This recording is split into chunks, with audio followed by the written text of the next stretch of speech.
Почитувани, случувањата на вчерашната пленарна седница се најдобар сведок за дволичноста на власта, која со избрзаните законски решенија туристичките места ги направи неатрактивни викенд дестинации. Имено, на 18 април пратеничката група на ВМРО-ДПМНЕ поднесе предлог закон за дополнување на Законот за трговија по скратена постапка, со кој побаравме туристичките места да можат да работат и во недела. Овој наш предлог вчера беше одбиен само затоа што на 9 мај колегите од мнозинството поднеле идентичен закон со идентична цел, но наместо ползата што ќе ја имаат граѓаните од законското решение, побитно им било кој ќе биде предлагачот. И затоа што можат повеќе, после само неколку месеци од влегувањето во сила на законот што самите го составија и брзоплето го изгласаа, следува уште еден апсурд, а тоа е фактот што се предлага 2% од вкупниот приход остварен во претходната година, наместо да бидат наменети за инвестирање во детските градинки, да се наменат за некаков си фонд за развој и човечки капитал.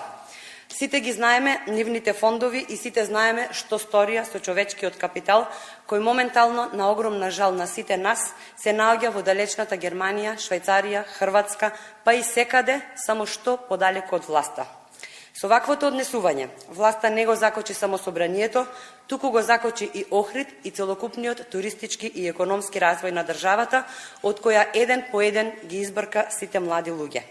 Пратеничката група на ВМРО-ДПМНЕ смета дека предлог законот за измена на Законот за трговија мора што побрзо да се донесе, без оглед кој е предлагачот, затоа што пред се овој закон е во полза на туристичкиот и економскиот развој. Ви благодарам.